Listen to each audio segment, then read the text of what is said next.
Welcome to the Life After Cancer podcast, made possible by the National Lottery Community Fund. I'm Steph, founder of Life After Cancer. I've been through cancer myself, and I know that when treatment ends, life doesn't always return to normal. So here we talk about the emotional, practical, and often invisible parts of life after treatment through lived experience and professional insight. These conversations share real experiences and perspectives. They're not medical advice and can't replace support from your healthcare team. If you're navigating life after cancer, supporting someone you care about, or working in cancer care, you're in the right place. Let's begin.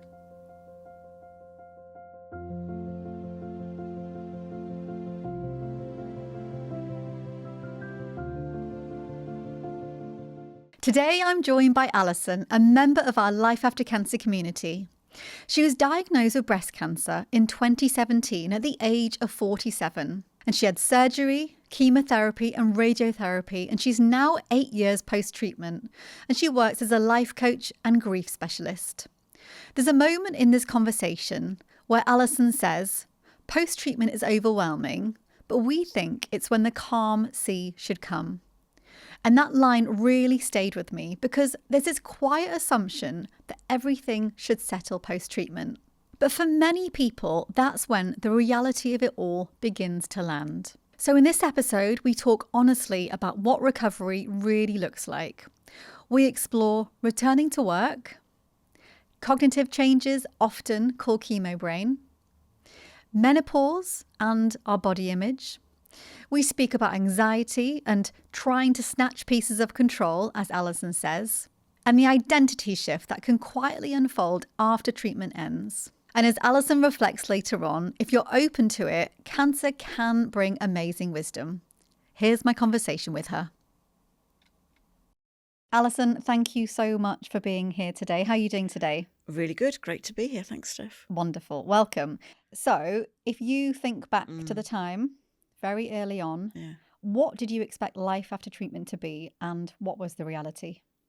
I thought I would very quickly slip back into how I used to be, work how I used to be, and physically back how I was. The reality was I was very changed mentally and physically by my cancer treatment. And what surprised you the most after life after treatment?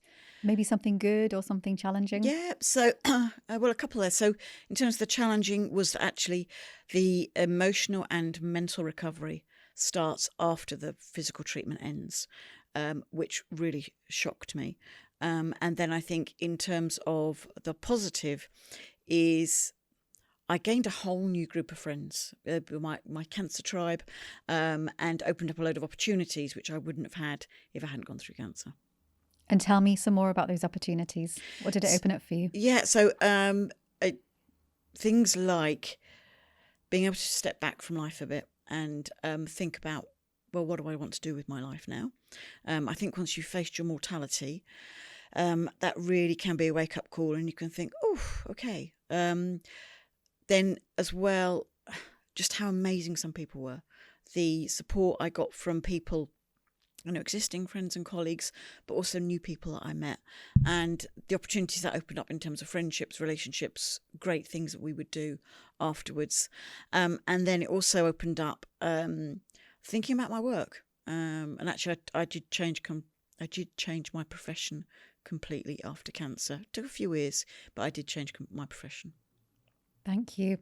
And what's something that you wish someone told you about life after cancer treatment back then that might have been useful, valuable, or maybe not? Maybe you didn't want to know what the reality of it was like. Well, and actually there is truth in ignorance is bliss, because I think when you're in the depths of treatment, which for me was the depths of chemotherapy, I wouldn't have wanted to know how long and hard recovery is, because back then you're literally just trying to get through every hour, never mind the day. But what I think I wish I'd known once I was in a place to hear it was that the recovery is long, and it can be really challenging at times, and to have some patience with myself, to have some compassion, and to seek support. not try and just do it on my own and be super independent. Actually, there are people out there to help, and they want to help, and life is better if you get that support. And you said when you were in a place to hear it. How do you know when you're in a place to hear it? Good question. People say all sorts of things to you, good and bad, when you're going through cancer treatment or you're having your diagnosis. And I think I was in a place to hear it once I was through the bulk of the so certainly once chemotherapy was over. I then had radiotherapy after that, and it was probably as I was emerging from that, because you get this cumulative fatigue, and there's only so much that you can actually tolerate and endure. So I think it was really sort of as I was coming out of the end of that treatment, towards the end of radiotherapy, and starting to think about going back to work, that at that point a bit of a kind reality check, I think, would have really benefited me. Tell us a little bit more about that. What did it feel like? How did you know? So I think it's so I went back to work, and I was really lucky. I had 8 months off work and a really supportive employer, but I went back too soon. I was really concerned about financially, but also, they're managing without me. I need to get back and prove my worth, and I needed to prove to myself that I could still do the job. And I went back and I struggled, I'm honest, both with chemo brain and with the impacts of the ongoing medication that I was taking. And so sort of a couple of months after I'd gone back, I realised I needed support. And I spoke to my medical team, and actually I was referred for therapy, which Macmillan very kindly offered me. So I had 10 sessions of counselling. And that was probably about 4 months after treatment ended. But I'd built up enough physical and mental strength to be able to do that. But I also knew if I didn't do it, I was going to carry on struggling. So it's kind of that balance. And if I had taken maybe another month or two off work, that would have definitely helped me more. And we hear this really often in our community. The return to work problem is massive. Well, you know it yourself from your experience and the work that you do. There's this pressure to go back. Of course, our identity for many of us is tied up in work. So I want to go back to the person who I was before treatment. And if I go back to work, then I'll be that person. Yeah. Whereas there's this real before and after, this real contrast. When you go back to work, the environment's the same, the people are the same, the conversations are the same, the work is the same, and everything internally has changed for us. Yeah. What was that like for you, returning to work? You describe it really well there, and it is there is such a dissonance, and part of you craves that normality, to go back to the office gossip, go back to the routine, go back to the sense of feeling some value, being back with your peers, all of that. But then there's also the element of you find yourself thinking, well, actually, does any of this really matter?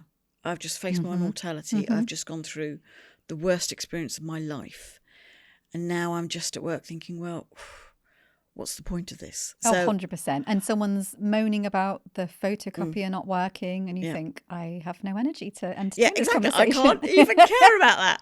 And there's a real contradiction, because there's part of you that goes, oh my God, I don't think I can do my job anymore. I've lost my confidence. I've got brain fog. I can't remember anything. I can't follow this meeting. I can't understand these emails. I'm going to get fired. There's no way I can do my job anymore. And then there's another part of you going, well, who cares? And so that takes up energy as well, mental and emotional energy, because it's like, oh, well, what do I do? What do I do? Yeah. And as you say, certainly for me, my work, my career, I was so proud of my work, but it was a huge part of my identity. Then you get a cancer diagnosis, and then, oh, well, is cancer my identity now? And actually, there's a merging of those things, but there's also a redefinition. And this is one of the things that's exhausting after cancer, is you are actually creating a new identity for yourself. Yeah. You're sifting through all that stuff and creating a new identity, which is a wonderful thing to do.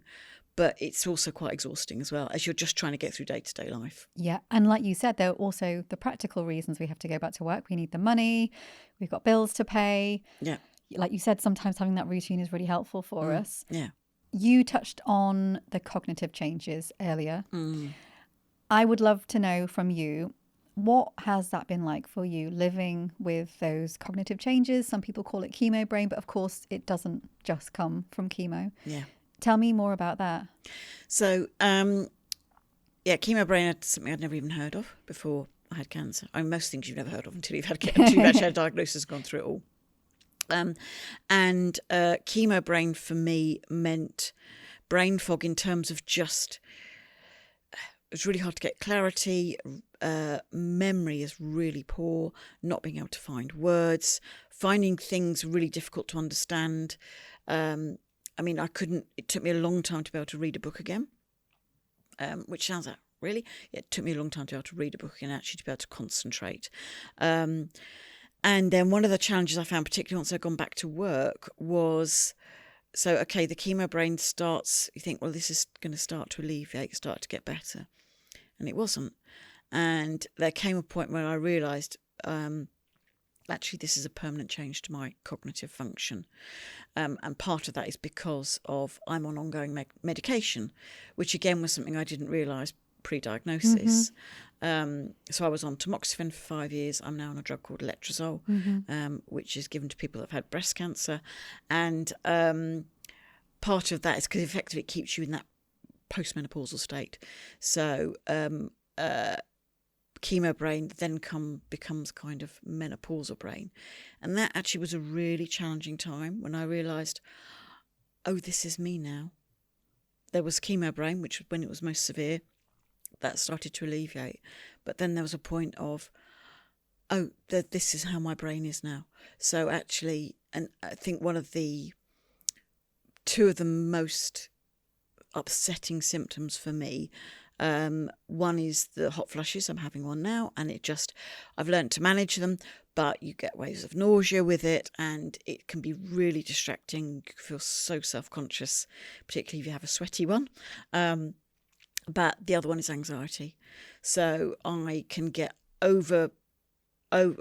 ridiculously overwhelming anxiety about very, very simple things. So I might just have a simple, relatively simple everyday worry, but it can create huge anxiety. And that is definitely part of the cognitive changes. For someone who hadn't had a cancer diagnosis, because I went to my GP about this, and she said, if you hadn't had, because I had estrogen positive cancer, she said I'd put you on HRT, but I can't. And that's one of the cruelties of course you're grateful. Of course I'm grateful I'm still alive. But that doesn't mean there are times when you just go, ugh, I just hate this part of it. I just wish this wasn't something that was part of my life. So yeah, that's part of for me, that's all tied up with the chemo brain and then the ongoing cognitive changes. It's the gift that just keeps on giving, it's just, totally. there's another thing I have to navigate and learn about and find a solution for. It's one of the things I learned when I was going through the diagnosis and the worst parts of the treatment phase is there's an element of, and this takes real courage and practice, is learning to sit with the feeling and telling myself this will pass. And that's hard. It's hard to learn that skill, but this will pass, because the other feeling sometimes is abject terror about mortality and what this could all mean. But with the anxiety is doing it now, taking a breath, grounding myself, reminding myself this will pass, and also not kind of beating myself up for feeling this way. Yep. It's the chemicals in my body that are doing this, and so trying not to, and it's really hard, but trying not to assign blame or shame or any of that useless stuff to those feelings of anxiety, and reminding myself, do you know what, this is normal. Lots of other people go through this, but also I know I can get through this.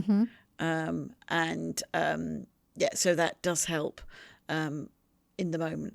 It doesn't stop it happening, but it does help in the moment. And it sounds like it gives you back control as well. Yeah. And and sometimes I will still have low level anxiety that will just pervade the day, and then I try and moving your body makes a huge difference. So go for a walk, maybe put some music on, have a bit of a dance, get out in nature, just something to just try and shift that energy in my body. And the other thing is talking to someone and saying, I know this might sound really small and really silly, but, and particularly if you've got those friends that will, rather than try and minimize it, will validate how you feel. No, oh yeah, I hear you. Yeah, I'm really sorry. That's just really rubbish, isn't it? But you can get through this. When you've got people that can give you that makes a huge difference as well. Yeah, it really does. What is it? A problem shared is a problem halved. Is that? I know some of these trite phrases are so flipping true, aren't they? I know. Yeah, absolutely. Yeah. Absolutely. So let's talk about body image. You had breast cancer. Yeah. How did you navigate those changes internally and externally, physically for you? Yeah, so it was, some of it was really challenging. I was lucky in that I didn't have a mastectomy, I had a lumpectomy. So, and actually the surgery for me was the easiest bit, but I know that for some women, mastectomy can be incredibly challenging. But yeah, so I was really lucky with that. But I had chemotherapy, which meant I lost my hair. Now I did use the cold cap, but I still lost half my hair. And before I had, after the first, but during the chemo, my hair was starting to fall out. And my hair was much longer than it is now. And it was so distressing seeing all this long hair every morning when I woke up on the pillow, then I washed my hair, all this. So I actually had a pixie cut.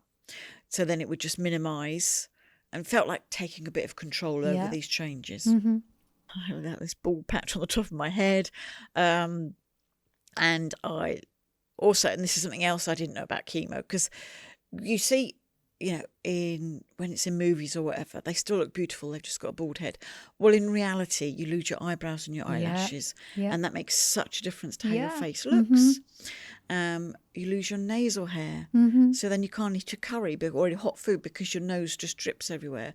When you've got no eyelashes, you need to wear glasses or sunglasses because of all the grit in your eyes. And then all your body hair goes as well. So then you start off looking kind of prepubescent. It's like, whoa, wasn't expecting any of this. Oh, it's so awful, isn't it? It's absolutely horrendous. And it's and you don't know all of that, and I didn't realise all the functions that our bodily hair have until I've lost it. And I would look in the mirror sometimes and just not recognise myself, and also because with the chemo and all the treatment, you go really pale. And a couple of times I met friends, and I could tell they were really shocked by my appearance, even though, I'd have a scarf on and I would, try and do my makeup. And that's really, and it's really tough. So I've always taken an interest in my appearance. I've always, liked to look well groomed. And I'm not a particularly feminine woman, but I do like to look womanly. So actually the fact it impacts your breast and then your hair, and it's like, whoa, this is a change in my identity I just simply don't want. And so part of what I did was I did change some of my wardrobe, because with shorter hair, different clothes worked for me rather than having longer hair.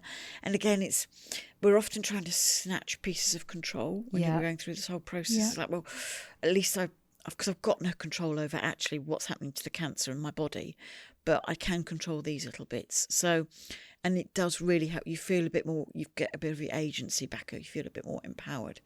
So what were those three things, let's just say, that you took control over? Like you were able to take control over? Yeah, so I would say, so certainly in terms of, being able to do my makeup. Which actually, as a woman, I think we're lucky because it's far more acceptable for us to wear makeup. So, being able to wear makeup, being able to change my wardrobe, so that and that was also a bit kind of the part of the reinventing myself as well. Was there a moment post-treatment for you where you realised, actually, this has all changed. There's kind of no going back to maybe the body that I had before. Mm. I know that lots of people talk about the trust that they have in their body, and well, it's let me down once. How do I know if it won't do that again to me? How do I learn to not just trust, but to love and respect and to take care of my body? You spoke about exercise. It's interesting, actually, because for me, I never felt my body had betrayed me. I recognised it was, if anything, I thought I've betrayed my body. Okay, interesting. Yeah, because actually I thought, well, I've had very stressful work, and I probably drank more alcohol than was healthy. So for a while, I really blamed myself. Okay. That I got cancer. It was my fault because of those things. But also, I used to exercise regularly. I had a very healthy diet. So actually, there were things I was doing that were beneficial for me. So if anything, I felt I had let my body down. Okay. And then with a bit of distance from the diagnosis and the treatment, I came to see, maybe there were things I did unwittingly that led to me getting cancer, but also a lot of cancer is bad luck, you know? And so to a certain extent, there's a limit to what you control. But the way I've always looked at this, and some of my friends would say to me, well, if you can get cancer at 47, then, because, I used to run, I cycled, I'm a pescatarian. So it was like, well, if Alison can get cancer, what hope is there for us? And so I think some people would say, well, then what's the point of doing all the healthy stuff? Yeah. I say completely the opposite, because I was fit and strong, it really helped with my resilience to get through the treatment and with my recovery. Yeah, I bet. Yeah. So we hear so often in groups or programs exactly the story that you just shared of people just wanting to find a reason for why they got cancer. And of course, for many of us, we're never going to know. Well, we work with majority women. So those individuals are very often, and you probably hear this in your work, they're making sure everyone else's needs are met before their own. I'm stressed, I'm at capacity, I'm making sure my family are fine, I'm making sure I've done my job. Yeah. I am pouring into everybody else's cup. And guess what? I wasn't seeing to mine. Yeah. I'm not going to do that anymore because look what the result of that was. Absolutely. Whether that's true or not, it doesn't really matter, because that's a story individuals are telling themselves. Yeah. There's a real divide in terms of I have to make sure I'm prioritizing myself. And for some individuals, they don't even know what their needs are, let alone finding time to meet them. Oh, absolutely. And this is, and I think this is why part of the post-treatment phase is so challenging, is because then you start processing all of this stuff. Yeah. And like you say, and I think particularly if you're a mum, you're like, well, I don't know what my needs are, because there's my kids, then there's my partner, and I'm well down the bottom of the list in terms of needs.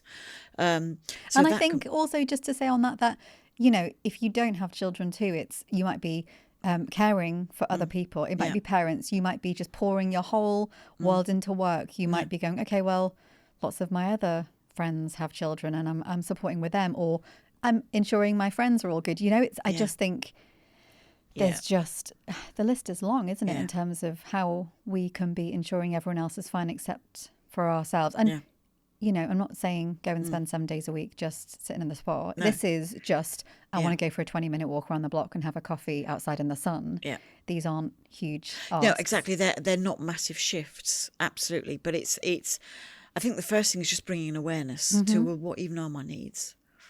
Have I got even an understanding of that? Yeah, yeah. And then once you've got that awareness, well, then what do I want to do about that to start meeting some of those needs?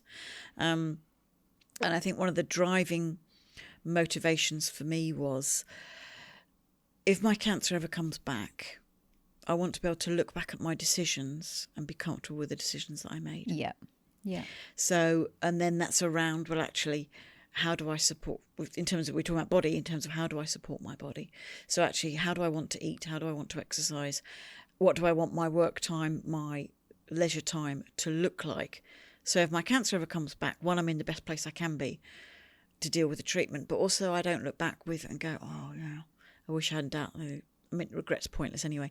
But, and so that's when if you've got an understanding of what your needs are, that really helps you to, for me anyway, okay, so what do I need to prioritise? Yeah, and this is lining up with what your values are.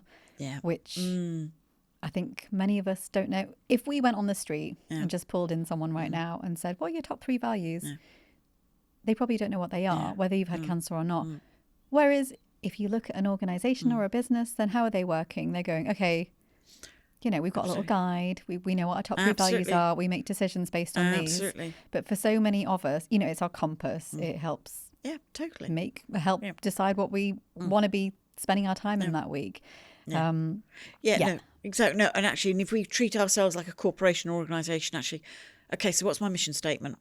What are my values? Yep. Like you say, and you know, give ourselves a performance review, all these kind of things. You know, annual appraisal. Well, how am I doing against those values? Yeah, what's my purpose? Absolutely. So you know, and that will sound a bit naff, but actually putting some of that structure, particularly when after treatment, life can feel so overwhelming. You're trying to work out, well, who the hell am I? What is my identity now?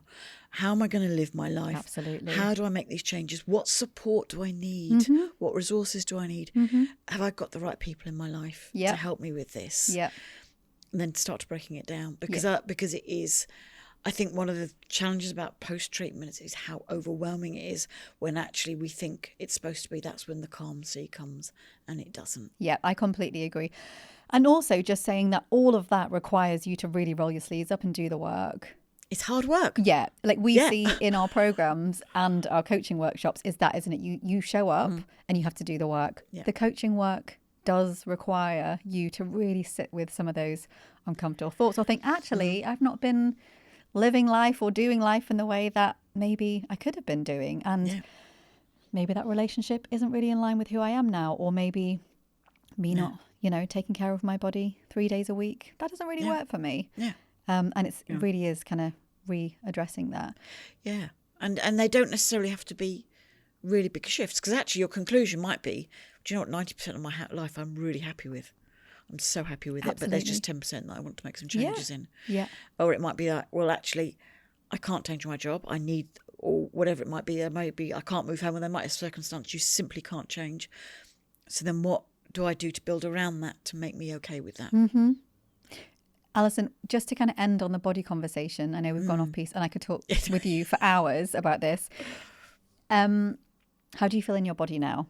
Well, in short, great. I feel great in it. I'm so grateful to my body. And I went through years of, as I think a lot of women do, just not liking my body. I've always had a tummy, always hated that, always wanted to be, you know, slimmer than I am. But this body got me through cancer. This body has saved my life. And, you know, I'm a keen cyclist. I went to spin classes through chemotherapy, probably not very wise. But, you know, when I'm doing crazy long bike rides, you know, when I'm cycling 100 miles, and I'm so grateful to this body, because this body gives me the most amazing times and gives me some of the best joy I ever have. So even though this body got cancer, it's not this body's fault. It's just bad luck. And it might happen again. And if it does, I'll deal with it. But no, my relationship with my body now is actually generally we're quite good to each other, I think. I wanted to ask, what's one way you've become kinder to your body? But I don't know if that completely relates, because I can hear that actually you've been extremely kind to your body. But for lots of people, they can be quite harsh, and that internal dialogue is quite nasty. Yeah. And I mean, believe me, it's not perfect. I still will put certain clothes on and think, oh, I don't like the way I look in that. You know, I look at my skin, oh God, I'm getting wrinkles. But, you know, it's who I am. I'm accepting of it. I'm grateful for it. It brings me huge joy. So before we wrap up, I would love just to kind of continue this quickfire round. So I've got some questions for you. Sure. What's one thing no one tells you about life after cancer? What's one thing is that the recovery takes longer than you think it's going to. What helped you the most once finishing cancer treatment? Connection to other people, especially people who got it because they'd been there too. What do you wish someone had told you about life after treatment? Life gets better. What is it really like once treatment ends?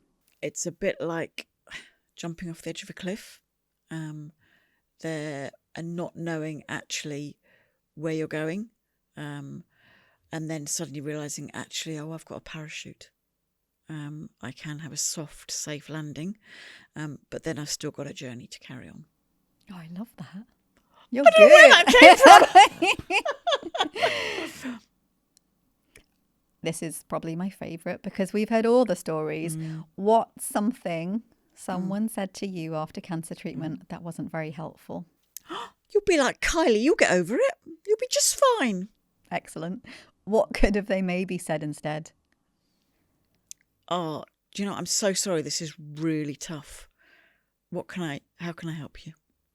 What's one small thing you'd say to someone who's just finished cancer treatment that they could do to support themselves? Be patient with yourself. If you could send a message to your post-treatment self, what would you say? I would say, just slow down a bit. You're going to get there and it's going to be amazing, but just slow down a bit. I think that message could be just for all of us, right? Wherever you're at in life. I tell you, if you're open to it, cancer brings amazing wisdom. There's a TED talk, The Greatest Gift I've Ever Received, I think it's called. Oh, really? And that's what she talks about. It's quite old. It's a good one, good short one. Oh, it brings a little tear to my eye. Because I feel exactly the same. But I do think when you're many years post-treatment, you can finally turn around and kind of reframe the story and look at what it has given you rather than what it's taken away from you. Absolutely. And it's interesting you say story there, because one of the things that I think is really powerful is it is our own story. And there's so much of it we get to write ourselves. Yeah, absolutely. What do you wish doctors knew about life after treatment? That the real healing and recovery starts after treatment ends, and we still need a huge amount of support. Alison, thank you so much. Oh, it's been such a pleasure chatting with you. As you've heard today, recovery isn't always linear.